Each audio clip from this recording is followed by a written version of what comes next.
He arrived with contracts. He left ready to destroy his own company.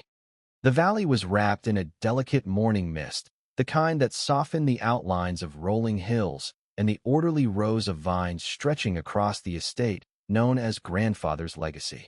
The air was rich with the scent of damp earth, ripe grapes, and the faint tang of morning dew, a scent that spoke of centuries of care and tradition. Birds chirped intermittently, cautious yet persistent, as if aware that something unusual was about to disturb the tranquil rhythm of the valley. A black sedan appeared at the edge of the winding dirt road, its engine purring quietly but with authority. The tires crunched over gravel and small stones, sending tiny echoes across the hills. Inside, Leo sat rigid in the driver's seat, his hands clasped over the steering wheel, fingers tapping in impatient rhythm. The interior of the car was immaculate, the leather seats smelling faintly of newness and authority. On the passenger seat lay a sealed envelope stamped with the corporate insignia of AgroCorp. Inside, the legal notice stated a standard 14-day window for the final transition of title. It was a generous deadline by corporate standards, but Leo knew Vane expected the signature much sooner. Efficiency was Leo's trademark, yet as he watched the mist, he found himself in no hurry to end the silence of the valley. Leo's mind worked like a precise machine, reviewing legal leverage, potential loopholes, and negotiation tactics. He had executed tasks like this countless times, and yet, as he glanced at the mist-covered vineyards, a tiny, unfamiliar tension prickled at the edge of his consciousness. He was supposed to see land, contracts, and numbers, but what he saw instead was care, history, and human effort etched into every row of vines. He pushed the thought aside. Emotions were irrelevant. Success, efficiency, and obedience were all that mattered. As he stepped out of the car, the soft crunch of his shoes on gravel seemed louder than usual. At the far edge of the vineyard, a figure appeared, a woman, poised with an unmistakable determination. In her hands, she held a rifle, the barrel catching the first slivers of morning light. Leo froze for an instant. The rifle was not just a weapon. It was a symbol, a declaration that this land would not be surrendered quietly. Nina's eyes, sharp and unwavering, tracked his every move. She stood on a slight rise, the vineyard behind her stretching into the fog. Her body was tense, ready, not for confrontation, but for protection. This land was her inheritance. Not money, not contracts, but a legacy of culture and craftsmanship passed down from her grandfather. Every vine, every stone, every building carried a story. She would not allow it to be reduced to a corporate transaction. Leo approached carefully, keeping his hands visible, the briefcase clutched like a shield. "I'm Leo," he said evenly, his tone professional but neutral. "I represent AgroCorp. We have 1 week to complete the acquisition." He paused, letting the weight of the statement sink in. Failure to sign will trigger bank foreclosure. Nina's lips pressed into a tight line. Her voice was calm but firm. "You will not sign anything here. My grandfather didn't leave me a business. He left me a culture. A culture cannot be bought. And if you attempt to force it, you will not leave this property intact." Her fingers tightened around the rifle, not to threaten, but as a statement of resolve. Leo felt the tiniest flicker of something unfamiliar, a mixture of curiosity, frustration, and, he admitted reluctantly, admiration. Most people, when faced with ultimatums backed by corporate power, cowered or negotiated. This woman, standing alone in the mist, refused to bend. He had encountered obstinacy before, but never this combination of principle and pride. For a long moment, neither spoke. The wind stirred, carrying the scent of wet earth and grapes, whispering through the vines like a reminder of history and persistence. The two figures, one representing corporate power, the other embodying tradition, stood facing each other in silent challenge. Each was acutely aware that this confrontation was not just about contracts or money. It was about values, identity, and the collision of two worlds that seldom understood each other. Leo finally broke the silence. "You don't understand the stakes. The bank, the corporation, everything is moving forward. Resistance could cost you more than just the vineyard." Nina's gaze did not waver. "I understand perfectly, and that is why I will not comply. I do not negotiate culture or heritage. You may have contracts, but I have history, and history is not for sale." Leo exhaled, a subtle acknowledgement of the deadlock forming between them. Even as he prepared to argue, he realized this encounter would demand more than legal skill. He would need patience, strategy, and, though he would never admit it aloud, perhaps a different kind of respect for the person who stood before him. The mist began to thin as the sun rose higher, revealing the golden hues of grape leaves, the red-tinged soil, and the old stone buildings of the estate. The valley was calm, seemingly untouched by the corporate storm looming on its borders. But beneath this tranquility, the first moves of a complex and dangerous game had already begun. In the days to come, trust would be tested, alliances formed and broken, and the true character of both man and woman would be revealed. Leo closed his briefcase slowly, eyes scanning the vineyard one last time before speaking again. Then, "I suppose we have a lot to discuss," he said, his voice carrying a subtle edge of caution. He had no idea that this statement, so simple and professional, would mark the beginning of a journey neither of them could have anticipated. And for Nina, the sight of the man in the suit, standing against the morning mist with determination in his eyes, was the first signal that her grandfather's legacy would soon face challenges far beyond the usual threats of weather, market prices, or pests. A storm, both literal and metaphorical, was approaching. The morning calm did not last. By late afternoon, clouds had gathered over the valley, heavy and swollen with rain. The wind picked up, carrying with it the scent of wet soil and crushed leaves. Leo, who had spent the morning trying to assert his corporate authority, found himself stranded. The dirt road leading back to the main highway had transformed into a treacherous river of mud, blocking the sleek black car he had arrived in. Attempts to contact the office had failed, mobile signals were weak, and the storm was relentless. He stood at the edge of the vineyard, rain soaking through his suit, the briefcase clutched uselessly under his arm. Each raindrop seemed to mock his carefully constructed plans. 7 days. 7 days to close a deal that now looked more impossible than ever. The neat corporate strategies, the legal leverage, the polished presentations, all were washed away by this unexpected obstacle. From the corner of his eye, he noticed Nina approaching, her boots sinking into the muddy ground as she made her way toward him with the quiet confidence that had first unsettled him. She was carrying a small bundle, tools, baskets, and gloves for harvesting. Her hair clung to her face in wet strands, but her eyes remained steady, unwavering. "You can't leave," she said simply, her voice carrying authority despite the rain. "There are no hotels nearby, and that road isn't going anywhere. If you want to survive the night, and if you want to see the harvest saved, you'll have to stay." Leo hesitated, pride and corporate ego warring with practicality. I can't just." "You'll stay? That's final," Nina interrupted. "But it's not charity. You'll work. The harvest is at risk. The grapes are delicate. If we lose them, the season is over. You help, and you stay. You don't, and you leave to your own ruin." He opened his mouth to protest, but the storm drowned out any words. With a resigned nod, he followed her to the small guest cottage on the estate. The house was modest but solid, its wooden beams soaked by the rain.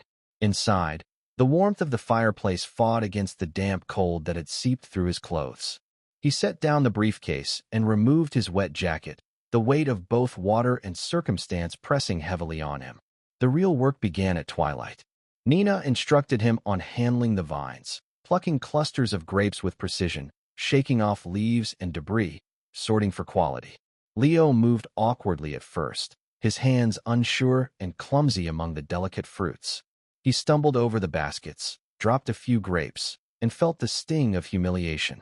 But Nina's gaze was steady, not condescending, only focused. "Careful," she said, voice calm. "Each grape matters. This isn't just fruit. It's our history, our family. Every cluster carries years of labor, knowledge, and memory." In the heavy silence of the rain-drenched rows, the abstract numbers of his contracts were replaced by the raw, physical reality of the fruit in his stained hands. The storm pounded against the roof and windows, and yet inside the cottage, an unexpected rhythm emerged, a rhythm of shared labor, of mutual reliance. By the time darkness fully descended, their hands were raw, clothes soaked, and faces streaked with mud and sweat. Yet there was a quiet satisfaction in the air, a fragile truce formed through necessity. They did not speak much, but in their silence, an understanding grew. Leo began to see Nina not as an obstacle or a naive provincial, but as a woman fiercely protective of a legacy he had been paid to dismantle. And Nina, though still wary, noted the sincerity with which he handled the harvest, a willingness to respect, to learn, to adapt. Later that night, as they finally sat by the dying embers of the fireplace, Leo removed his jacket and gloves, rubbing his hands to warm them. He stared at the flames and realized something unsettling. The binary lines he had drawn in his mind, corporate versus local, duty versus morality, were blurring. He had come to destroy, and yet here he was, helping to preserve. Nina observed him from across the room, the shadows of the fire flickering across her determined face. She did not speak, but her eyes held a question. Who was he really, and where did his loyalty lie? Outside, the storm raged on, relentless and unforgiving. But within the walls of the small guest house, an unlikely alliance had begun. The valley, drenched and wild, had forced two opposites together, and in doing so, had planted the first seeds of trust, tentative, fragile, but undeniable. For Leo, the storm was more than weather. It was a catalyst. It had stripped away the facade of certainty, leaving only the raw truth. Actions mattered, intentions mattered, and the choices he made in the coming days would define not only his career, but the fate of everything he had been sent to conquer. And for Nina, the storm was a test. She had allowed him in, forced him to work alongside her, and in doing so, she had exposed a vulnerability. Yet even as the wind howled and the rain beat against the roof, she felt a cautious sense that perhaps, just perhaps, this man might not be entirely the enemy he appeared to be. The night stretched on, shadows and storm outside, quiet determination and uneasy truce inside. The first chapter of their uneasy partnership had begun, and neither of them could foresee the complications, betrayals, and revelations that the days ahead would bring. The storm had passed, leaving the valley drenched, the vineyards glistening under a pale, subdued sun. Puddles reflected the sky and the aged stone walls of grandfather's legacy, as if holding a secret just beneath the surface. Leo, exhausted from the forced collaboration of the previous day, returned to the small guest cottage to review his notes and correspondence, an effort to regain control in a situation that increasingly felt uncontrollable. As he sifted through the legal documents, contracts, and email threads with AgroCorp, his fingers paused over a set of blueprints he hadn't noticed before. They were labeled simply, Estate Development, Confidential. At first glance, they appeared to show the boundaries of Nina's vineyard. But as he studied them, a chilling realization began to take hold. Where the winery had been marked on older maps, the blueprints showed a vast expanse of rectangular structures, concrete warehouses, loading docks, and asphalt expanses stretching across the heart of the vineyard. His pulse quickened. He flipped through the accompanying notes, emails from Marcus Vane himself. Phrases that had seemed innocuous now glared at him like neon warnings. Maximize land utilization. Proceed with demolition regardless of local opposition. Ensure legal cover is airtight. It was no longer a corporate acquisition in the abstract. It was a plan to erase Nina's vineyard and replace it with a logistics hub. Leo sank into a chair, gripping the briefcase tightly. The pieces clicked together painfully. Every objective he had been sent to accomplish, every push to pressure Nina, to find leverage, was part of a hidden agenda. He was not protecting the business, as he had rationalized in his own mind. He was paving the way for its destruction. The realization was like ice through his veins. He thought of Nina, standing in the rain yesterday, hands raw from harvesting, eyes sharp and unwavering. She had treated him as a partner in necessity, teaching him to respect the vineyard, to handle the grapes with care, to understand that this was more than a transaction. And he had been preparing to betray that trust, not through malice, but through blind obedience to a corporate mandate he had believed was legitimate. The weight of betrayal pressed on him, not toward Nina, but toward himself. He had always defined himself by his skill, his loyalty, and his ability to execute orders efficiently. Now, for the first time, efficiency felt hollow, and loyalty felt like a lie. He had been used. Leo leaned back, exhaling slowly, mind racing through options. He could continue to follow Vane's orders, finalize the acquisition, and watch as the valley was flattened. He could abandon the mission, retreat to safety, and preserve his career while leaving Nina to fight alone. Or he could risk everything, defy his employer, and work in secret to save the vineyard and expose the truth. The decision did not come lightly.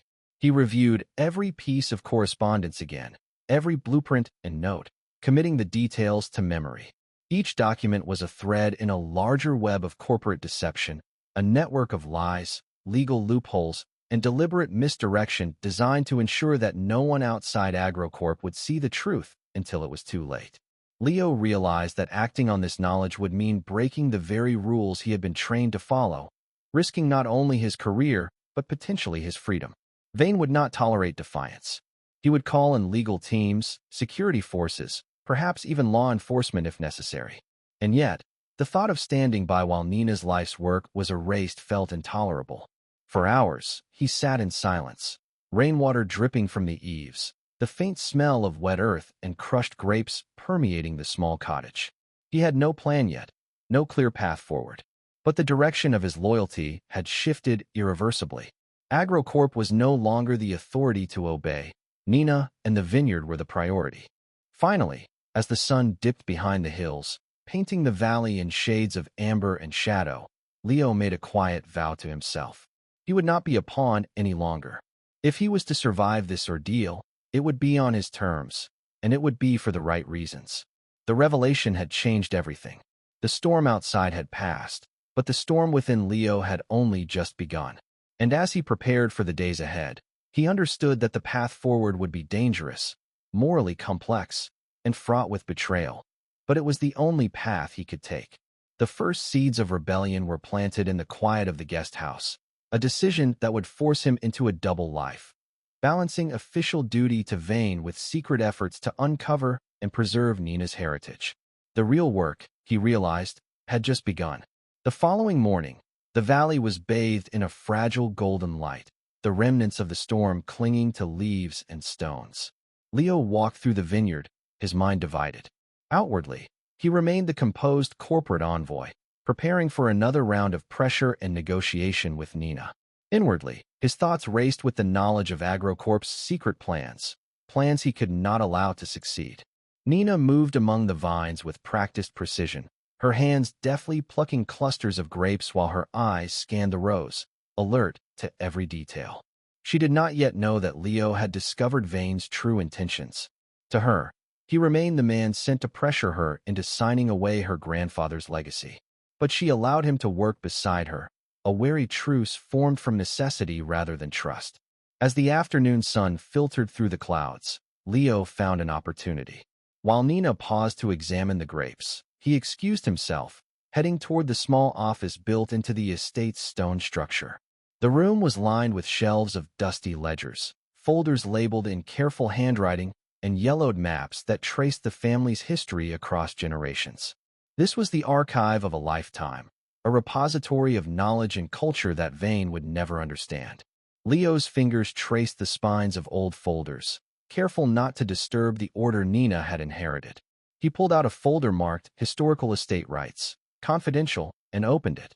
Inside were deeds, correspondences with local authorities, and annotations by Nina's grandfather. One document, in particular, stood out, a legal declaration designating the estate as an historical agricultural site, protected from any industrial development.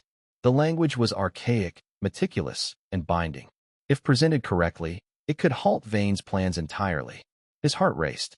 This was the leverage they needed, but it came with enormous risk. Every step he took to access or even handle these documents could expose him to suspicion from Vane, who monitored his progress closely. Yet Leo knew that hesitation would mean nothing but delay and destruction. Returning to Nina, he began to carefully suggest ways to catalog the documents without revealing the full extent of what he had found. These papers, they could be important, he said cautiously, but we need to ensure they're organized and ready. If anyone comes looking, we need to be prepared. His tone was neutral, professional, but the subtle urgency in his eyes spoke louder than words. Nina studied him, sensing a shift she could not yet name. There was something in his manner that betrayed more than casual compliance. "You've handled this carefully," she said, her voice measured. "But I still don't know if I can trust you completely." "I understand," Leo replied, his hands slightly trembling as he moved the papers into a neat stack. "But I want to help. I think there's a way to protect this place, if we act correctly." Their cooperation became a delicate dance. By day, Leo continued to maintain the appearance of loyal corporate envoy, sending progress reports to Vane and discussing strategies to pressure Nina, all while carefully avoiding direct lies that would incriminate him. By night, he and Nina pored over the estate's archives, reading letters, legal documents, and maps, piecing together a defense that could withstand any corporate assault. The air inside the stone office was thick with the smell of aged paper and wet earth, the only sound the soft rustle of pages and the occasional muttered observation. Leo noticed how Nina's fingers lingered on certain pages, how her eyes softened when reading a line written by her grandfather decades ago. He began to understand the depth of her attachment, not just to the land, but to the principles it represented. And slowly, something unexpected happened. Leo felt a growing alignment with her purpose, a sense of responsibility, and even admiration that conflicted sharply with the instructions he had been given. He realized that his double life, precarious and dangerous as it was the only way forward. To protect the vineyard and to honor the trust he had begun to feel toward Nina, he would have to deceive Vane convincingly while secretly working against him. Outside, the valley remained calm, deceptively peaceful after the storm. But inside the small office, a silent war had begun, a war of documents, strategy, and hidden intentions. Leo knew that one misstep could destroy everything. A single misjudged email, a misfiled folder, or a moment of suspicion from Vane could undo months of preparation and place both him and Nina in immediate danger. As evening settled in, the first flickers of candlelight illuminated the room. The archive lay before them like a battlefield, each document a weapon in a fight that had only just begun. Leo and Nina worked side by side in silence, their collaboration fragile, tentative, but undeniable. In that quiet, shared focus, the foundation of trust was being laid, slowly, deliberately, and at great risk. And somewhere in the shadows of their careful work, the seeds of a partnership were taking root, destined to challenge corporate greed, protect a legacy, and test the limits of loyalty, courage, and morality. The storm outside had passed, but the storm inside the valley, and inside Leo himself, was only beginning. The valley had regained a fragile calm after the storm, but the tension that hung over the vineyard was far from over. Leo and Nina continued their careful work among the archives, piecing together the legal protections hidden in decades-old documents. Every page they uncovered felt like a small victory, but the shadow of Marcus Vane loomed closer than ever. Leo's phone buzzed twice with encrypted messages from Vane, routine check-ins, designed to pressure him, to ensure that progress appeared consistent. But Leo now viewed them with a mixture of fear and defiance. He typed his reports meticulously, careful to avoid any indication of his real discoveries, while his mind raced with contingency plans. Then came the day Marcus Vane decided that subtle oversight was no longer sufficient. He arrived personally at the estate, accompanied by two burly members of his private security team. The black luxury SUVs rolled down the driveway, kicking up dust and gravel, a stark contrast to the tranquil greens and golds of the vineyard. The vehicle stopped, engines still running, a statement of power and intent. Nina noticed them first. Her hands froze mid-prune, her sharp gaze scanning the approaching threat. "He's here," she said, voice low but steady, the rifle leaning against the wall, now only symbolic. Leo stepped beside her, outwardly calm, inwardly bracing for the confrontation. "Stay calm," he murmured. "I'll handle him." But inside, a knot of unease tightened. Vane was not just a man with authority. He was a predator who used subtlety and intimidation with equal skill. Marcus Vane emerged from the SUV, impeccably dressed in a tailored suit that contrasted sharply with the rustic earth beneath his polished shoes. He surveyed the vineyard with the calculated precision of a man who measured value in profit alone. His eyes landed on Leo first, a faint, cold smile forming. "Ah, Mr. Leo," he said smoothly, voice calm but edged with menace. I've been following your progress. It seems the estate is not quite as cooperative as we expected. Leo nodded politely, maintaining the facade of diligence. Progress is ongoing. The harvest and records are being managed efficiently. Vane's smile widened slightly, though it did not reach his eyes. He then turned to Nina. "And you must be the proprietor," he said, voice dripping with condescension. "I've heard spirited stories about your resistance. Charming, really, how one woman believes she can stand against corporate inevitability." Nina's jaw tightened, but she held her ground. "I don't stand against inevitability. I stand for what is rightfully mine, and I will not allow destruction masquerading as progress." Vane's eyes flicked to the guest house briefly, then back to Leo. "I trust you've been managing our interests accordingly?" he asked, voice deceptively casual. Leo hesitated, then nodded, careful to conceal the knowledge he had gained about Vane's true plan. Of course, everything is proceeding as expected, but Vane had come prepared with his own weapon. A tablet in his hand displayed a carefully edited video clip, a recording of Leo earlier in the week, speaking to an assistant, describing in the abstract how quickly he could neutralize a provincial obstacle. The clip, stripped of context and subtly manipulated, portrayed Leo as cynical, manipulative, and complicit in undermining Nina. Nina's eyes widened in shock as Vane held the tablet aloft. "I see you've been quite candid, Mr. Leo," he said smoothly. "I trust this explains much of your so-called cooperation?" Leo's stomach sank. He realized instantly the trap. The moment of his professional honesty, now twisted, had been weaponized to sow doubt and destroy trust.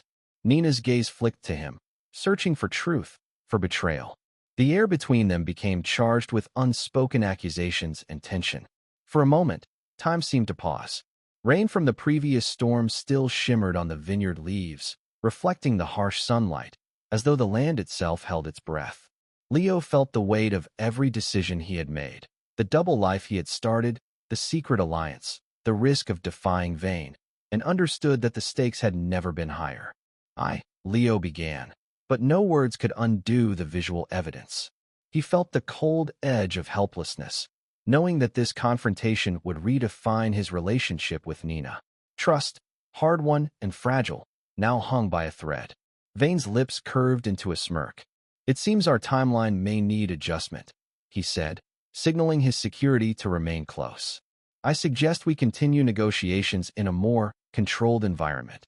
Nina's hand hovered near the rifle, not for immediate use, but as a statement. She would not yield, even as the facade of civility pressed down on her. Leo, meanwhile, felt a surge of resolve. The betrayal he had unintentionally allowed was now weaponized by Vane, but it also crystallized a decision deep within him. He could no longer merely follow orders. Action was required, covertly and decisively. As the sun set, casting long shadows across the valley, the trio stood in tense standoff. Vane's calculated threat, Leo's conflicted loyalty, and Nina's resolute defiance combined into a silent storm far more dangerous than any weather. The coming days would not allow hesitation. Plans, strategies, and secrets would collide, and someone would emerge victorious, but only at great cost. Outside the estate, the valley lay quiet once more, but inside, the first cracks of crisis were spreading. Leo knew that he had to act soon, before Vane's manipulations shattered the fragile trust he had begun to earn. The counterattack had begun, and the rules of engagement had changed forever. The air in the vineyard felt heavy, almost suffocating, as the sun sank lower behind the hills. Shadows stretched across the rows of grapes, elongating the tension that now gripped the estate. Leo stood a few paces from Nina, his hands empty, heart pounding, fully aware of the weight of Vane's manipulation. The edited video, glowing faintly on Nina's tablet, had done exactly what Vane intended. It had shattered the fragile trust that had begun to form between them. Nina's eyes, sharp and unwavering, now burned with anger and betrayal. "How could you?" she demanded, her voice cutting through the valley like a whip. "All this time, working alongside me, sharing the vineyard, and this is what you are." Leo opened his mouth to protest, to explain, but words felt useless. Every sentence he could utter would be filtered through the lens of Vane's deception. It's not what it looks like," he said quietly, voice tight with frustration. I discovered the plans, the destruction, the warehouses. I'm not here to. Nina shook her head sharply, cutting him off. I trusted you. You've been playing a double game, and I have no way of knowing the truth from lies. I cannot risk this vineyard on uncertainty, not with my grandfather's legacy at stake. Her decision was immediate. You leave. Now. I will not allow you another hour in this house, this vineyard, or my life. Leo froze. This was the moment he had dreaded. The consequences of Vane's manipulation had landed fully in his lap. To leave meant abandoning Nina at her most vulnerable point. To stay meant risking confrontation and escalating conflict. His mind raced for solutions, but the clarity of his options was clouded by the sharp sting of betrayal, even though it wasn't truly his fault. He picked up his briefcase slowly, a symbol of the professional life he was about to walk away from, or at least appear to. Outside, the air smelled of wet soil, crushed grapes, and storm debris, as if the valley itself mourned the fracture that now divided the two of them. I understand, he said quietly, his voice heavy with regret. I'll leave.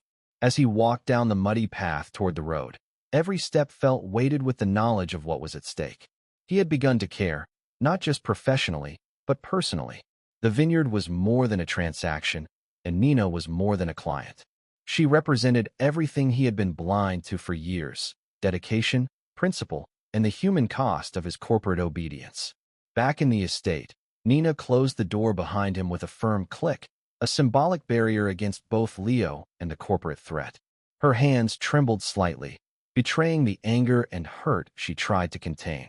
She loved this land, not with passion, but with respect and responsibility. And she had seen that Leo, despite his appearance of betrayal, had at some point begun to understand that same devotion. Leo's mind, however, refused to stay idle. Outside, he paused under a tree, looking back at the vineyard bathed in the warm glow of the setting sun. The thought that he had been manipulated into appearing disloyal enraged him. Vane had used his ambition and obedience against him, and now Nina was paying the price with distrust. He knew what he had to do. Remaining passive, waiting for events to unfold, would ensure the ruin of everything he had come to respect. There was no room for hesitation. If the vineyard was to survive, and if Nina was to trust him again, he would need to take extreme measures, exposing Vane's corruption, revealing the hidden agendas, and risking everything, including his career, reputation, and freedom. The first step was clear. He would need to access AgroCorp's internal servers, uncover evidence of Vane's malfeasance, and make it public. It was dangerous, illegal, and unprecedented, but he had no other choice. Leo clenched his fists, a resolve hardening within him. He had lost Nina's trust, but he would earn it back the only way possible, through action that proved his loyalty beyond doubt. As darkness fell over the valley, the vineyard seemed to hold its breath. The harvest, the legacy, and the future of Nina's family stood at a precipice, and Leo's next moves would determine whether everything would be lost or saved. The crisis of trust had reached its peak, and the only path forward was perilous, uncertain, and irrevocable. Leo turned toward the distant road, his silhouette framed against the fading light. The storm had passed, but the real battle, against deception, betrayal, and corporate greed, was only beginning. Night had fallen over the valley, and the estate lay in silence, broken only by the occasional rustle of leaves in the cold wind. Leo moved cautiously through the shadows, avoiding the main road and any potential observers. The briefcase he had carried earlier now contained only his laptop, cables, and the minimal tools he would need for the risk he was about to take. The weight of responsibility pressed down on him, heavier than any corporate obligation he had ever felt. He knew the stakes. AgroCorp's internal network was heavily guarded, monitored constantly by firewalls, encryption protocols, and a team of IT specialists who expected no less than absolute obedience from their employees. A single mistake could trigger alarms, sending Vane's security forces racing to the vineyard, exposing Leo to legal prosecution or worse. Leo found a quiet corner in the valley, just beyond the tree line, where he could connect remotely without drawing attention. He didn't need to be a master hacker. He simply used the high-level administrative credentials Vane had granted him for the acquisition. His fingers felt heavy as he entered the encrypted bypass, a digital skeleton key designed for due diligence that he was now using for corporate sabotage. The system recognized him, the firewalls parting like silent, obedient guards for their supposed master. Each firewall, each encrypted login, was a puzzle that tested not only his technical skill, but his nerve. He could feel the pulse of the network beneath his fingertips, the lifeblood of AgroCorp flowing in streams of data, every byte a potential weapon against Vane. As he accessed the internal servers, he began searching for documents that would expose the truth. Contracts deliberately misrepresented to banks, internal memos outlining plans to destroy the vineyard, financial communications between Vane and local officials to expedite industrial development. Each file he opened confirmed the scope of the corruption.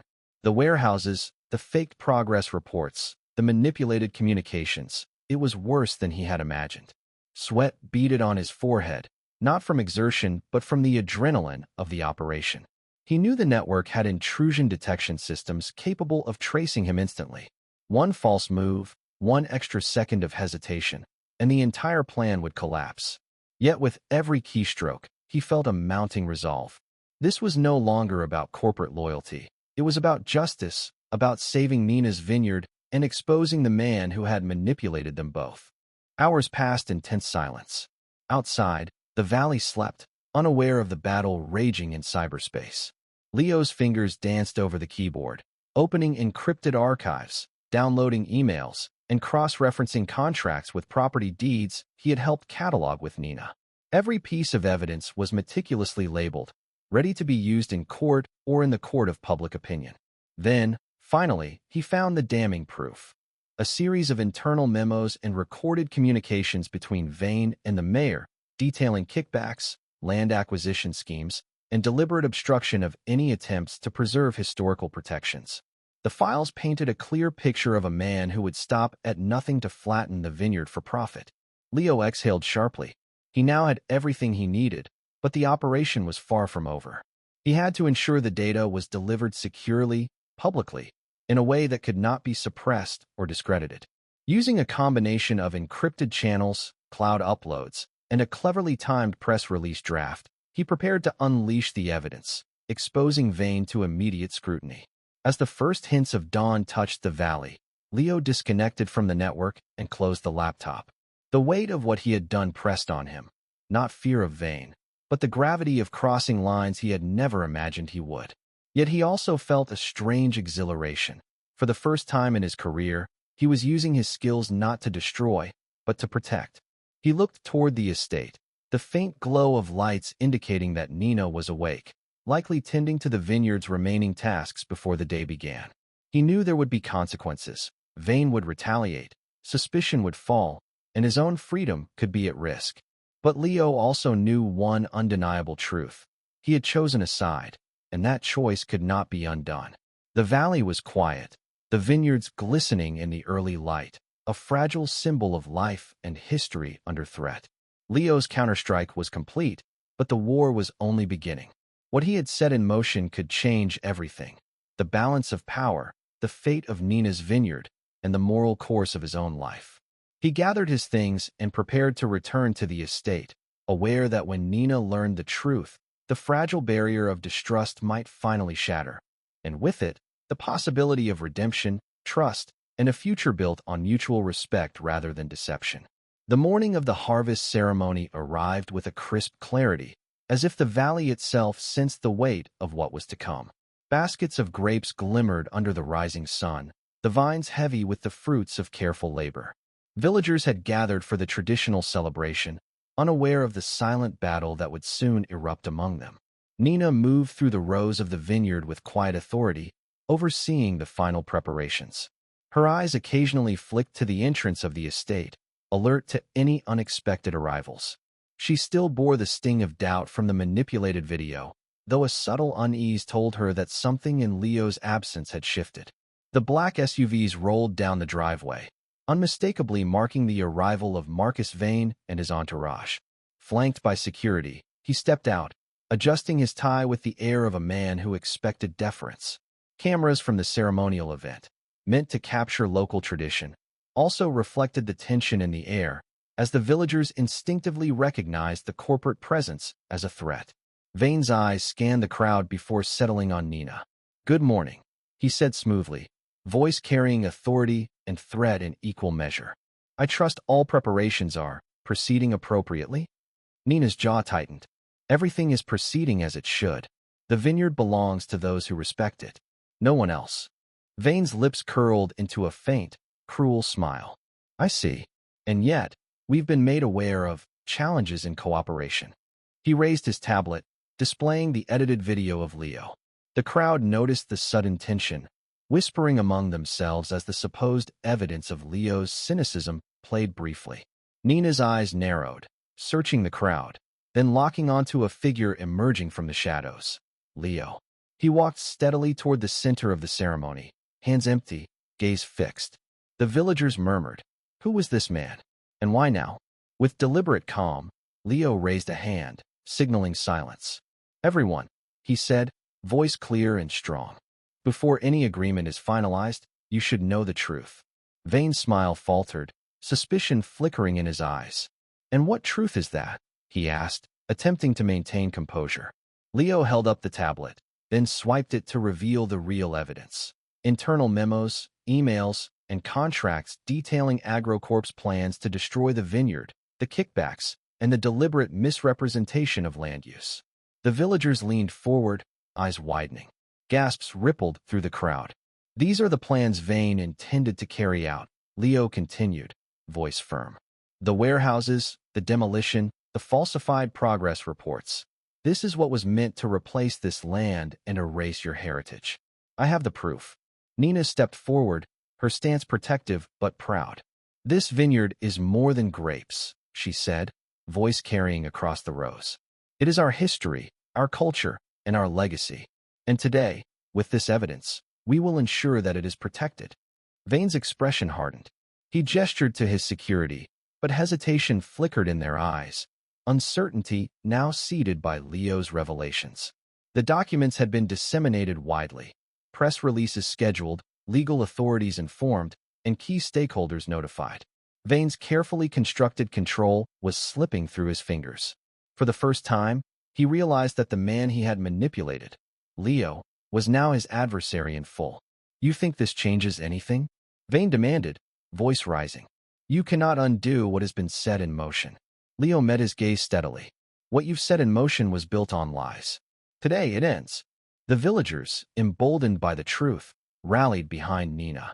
The harvest ceremony transformed from a simple celebration into a collective act of defiance.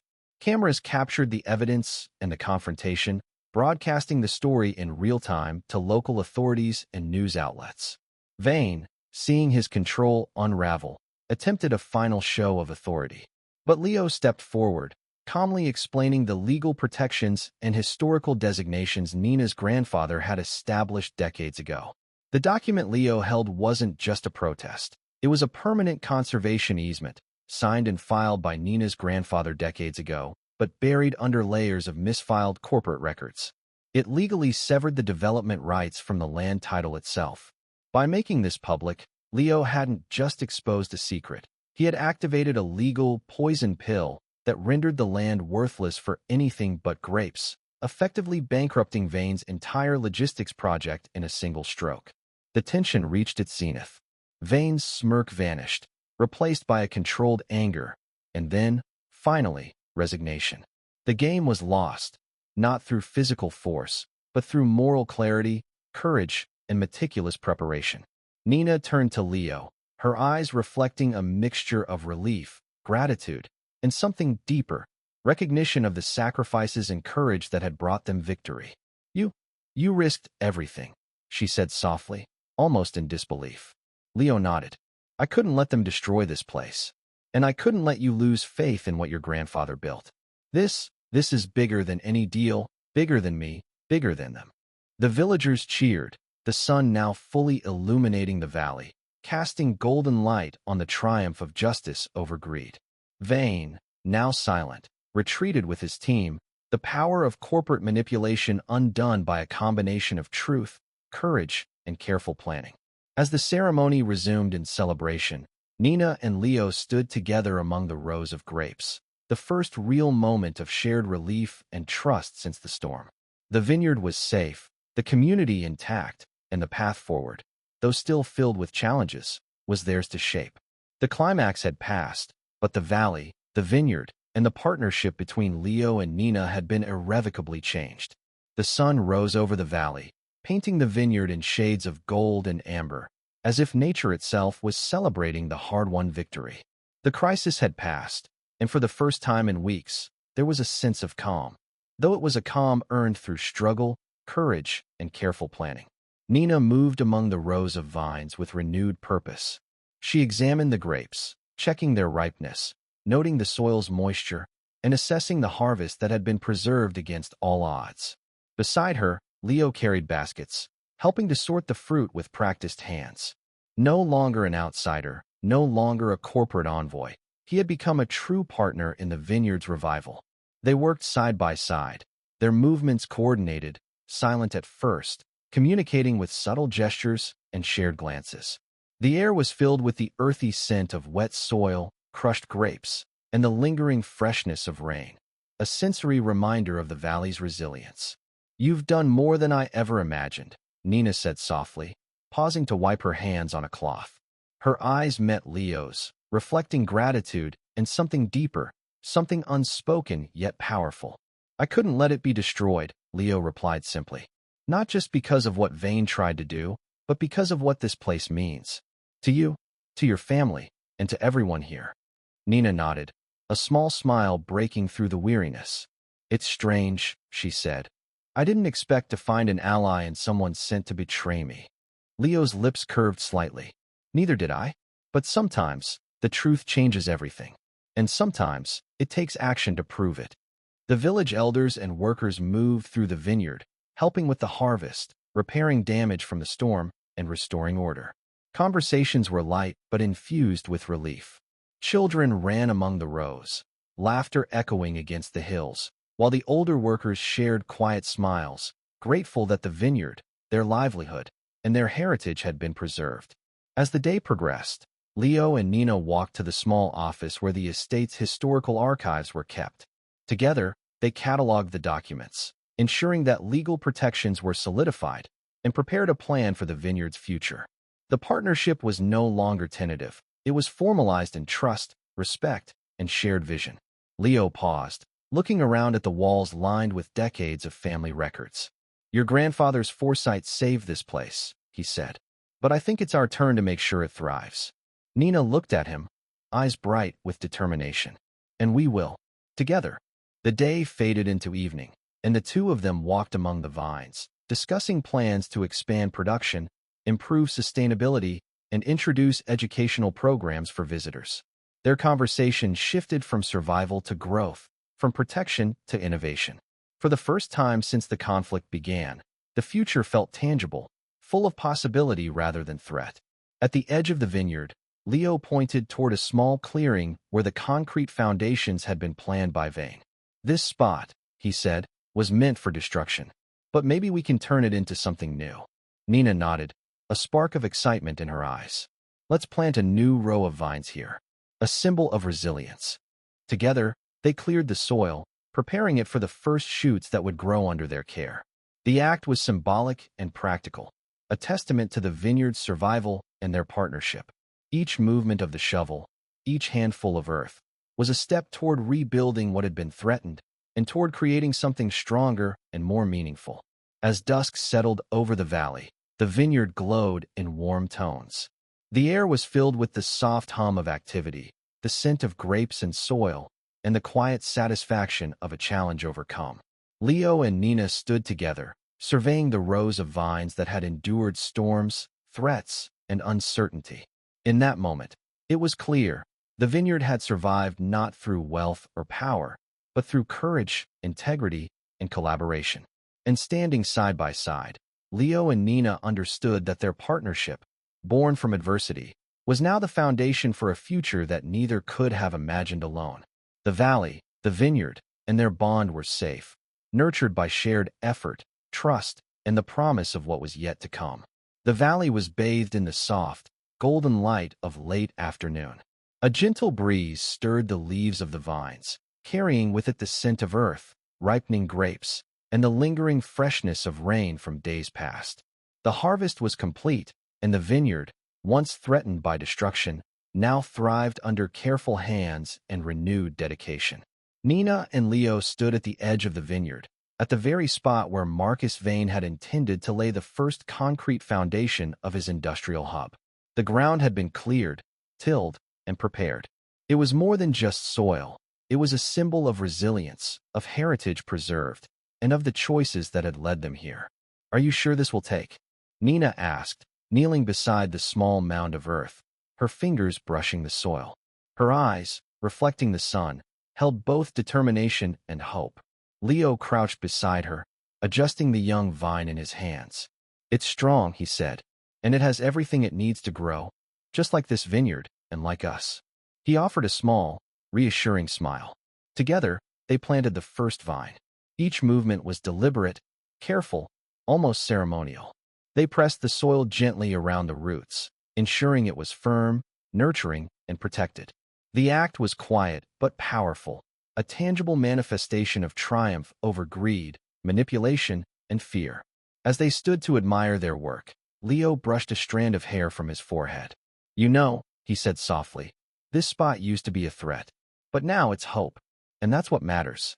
Nina nodded, a small smile curving her lips. "It's the start of something new," she agreed. "Something that belongs to us, to the vineyard, to the valley, and to everyone who loves it." Leo looked at Nina, his expression thoughtful yet relaxed. "You know, I came here thinking I was closing a deal. I didn't realize I'd be helping to save a legacy and finding one of my own along the way." Nina laughed softly, a sound that carried warmth and relief. "And you did more than save a legacy. You stood up for it. For me. For the vineyard. That's not something anyone can forget." They turned their gaze back to the young vine, a small green shoot reaching toward the sun. It was fragile now, but with care, it would grow, intertwining roots with the history of the land, nourished by soil, water, and the dedication of those who cherished it. As the first stars appeared in the sky, the vineyard settled into a serene quiet. Leo and Nina walked along the rows, hands brushing lightly, sharing smiles and whispered plans for the future. The storm of corporate greed had passed, the battle was won, and the vineyard, and their partnership, stood stronger than ever. In the distance, the valley seemed alive, radiant, and full of promise. The new vine marked more than survival. It marked a beginning, the continuation of a legacy, the protection of culture, and the enduring power of trust, courage, and unity. And as they walked back toward the estate together, shoulder to shoulder, the valley held a promise that whatever challenges might come, the vineyard, and those who loved it, would endure. Thank you for listening to the story. Write your thoughts in the comments.